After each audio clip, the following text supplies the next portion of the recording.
అప్పుల బాధలు వెంటాడుతున్నాయా? అయితే 6 జేవిఆర్ వారి జాతిరత్నాలు ధరించండి. హలో అండి, అందరికీ నమస్కారం. నేను మీ కట్టా కార్తీక్. పాకిస్తాన్ బుద్ధి బయటపడింది. పాకిస్తాన్ సైనిక అధ్యక్షుడు అసీం మునీర్ అమెరికా పర్యటన ఉన్నారు. ఈ 2 నెలల కాలంలో రెండోసారి పర్యటిస్తూ ఉన్నారు ఆయన ఫ్లోరిడాలో అమెరికాలో సెట్ అయిన పాకిస్తానీలతోటి భేటీ అయ్యారు.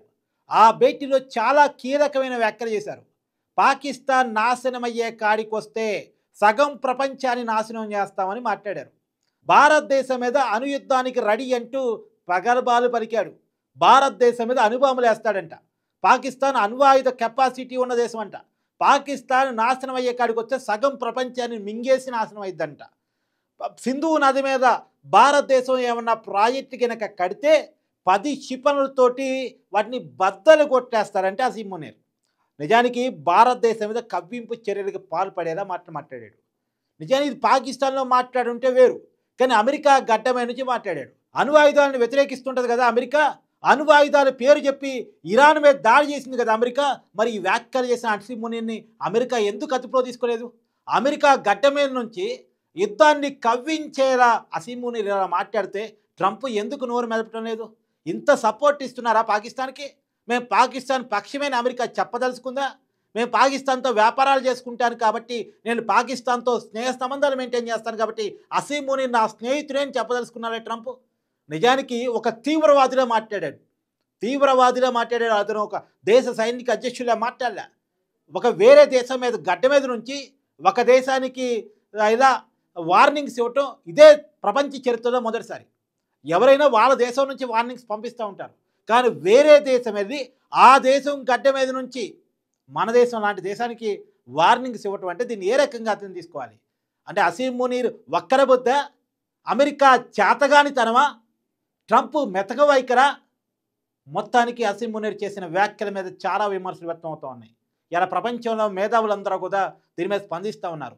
అణ్వాయుధాల ప్రస్తావన అమెరికా గడ్డ మీద నుంచి చేస్తే అణ్వాయుధాలను వ్యతిరేకించేటువంటి అమెరికా ఏం చేస్తుంది?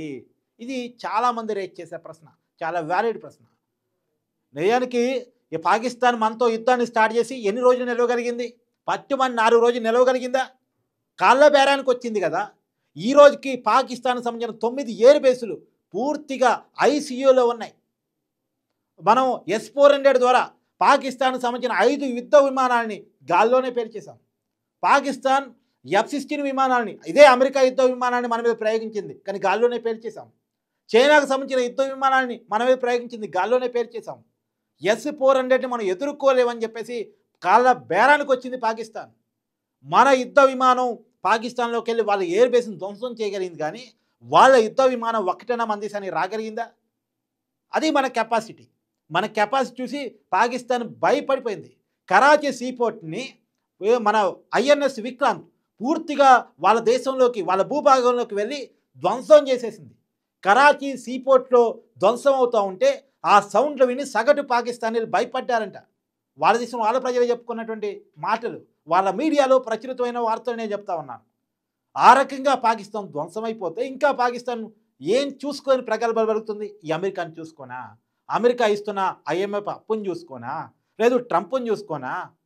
దేన్ని చూసుకొని పాకిస్తాన్ ఇలా ప్రగల్భాలు పలుకుతూ ఉంది? ఇది నిజానికి పాకిస్తాన్ కొంత ఒళ్ళు దగ్గర పెట్టుకోవాలి. ఇవాళ పాకిస్తాన్ నాయకత్వం అనుసరిస్తున్న వైఖరి వల్లే కాదా ఇవాళ పాకిస్తాన్ సింధు జలాలు నష్టపోతూ ఉంది? సింధు జలాలు పాకిస్తాన్కి వెళ్తూ ఉండేవి, కానీ ఆపాలనే భారత ప్రభుత్వం డెసిషన్ ఎందుకు తీసుకుంది?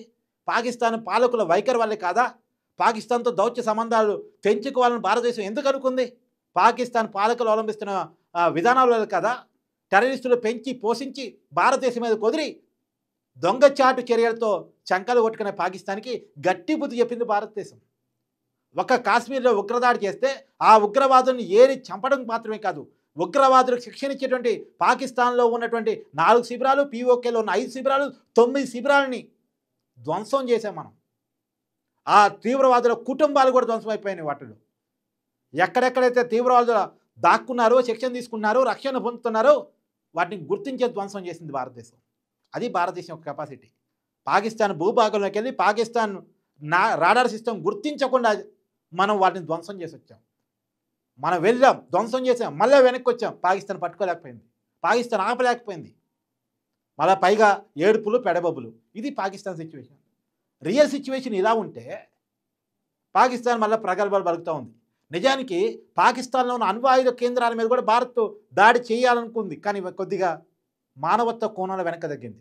ఎందుకంటే వాళ్ళ వస్త్రాల మీద కనుక దాడి చేస్తే అవి పేలిపోతే పాకిస్తాన్ పూర్తిగా ధ్వంసం అయిపోతుంది. మనం పోయి వాళ్ళ మీద అనుభవం వేయాల్సిన లేదు. వాళ్ళ అణ్వాయుధాలు దాచిన స్థావరాల మీద మనం దాడి చేస్తే చాలు, అవి లీక్ అయ్యి పాకిస్తాన్లోనే ఒక పెను విస్ఫోటనం సంభవించే అవకాశం ఉంటుంది. పాకిస్తాన్ మన మీద ప్రయోగించిన డ్రోన్లని మనం గాల్లోని తిప్పికొడితే అవి పాకిస్తాన్ ప్రెసిడెంట్ ఇంటి పక్కన పడ్డ పరిస్థితి, పాకిస్తాన్ ప్రెసిడెంట్ ఇంట్లో నుంచి ఎక్కడో సేఫ్ జోన్గా పారిపోయిన పరిస్థితి. ఇది మనం భారత్ పాకిస్తాన్ యుద్ధంలో చూసాం. కానీ ఇప్పటికీ బలుపు తగ్గని విధంగా అతను మాట్లాడుతున్న తీరు ప్రపంచం మొత్తాన్ని కూడా విస్మయానికి గురి చేస్తుంది. అందు కూడా ఏదో పాకిస్తాన్ గడ్డమైన నుంచి మాట్లాడితే వాళ్ళు అంతేలే, వాళ్ళ బుద్ధి అంతేలే అనుకోవచ్చు. కానీ అమెరికా గడ్డమైన నుంచి మాట్లాడిన తీరు మాత్రం విమర్శకు గురి చేస్తూ ఉంది. మరి అమెరికా ఇలానే ప్రవర్తిస్తే, ఇప్పటికే మోడీ గారు చాలా గట్టి సమాధానం ట్రంప్కి చెప్పారు.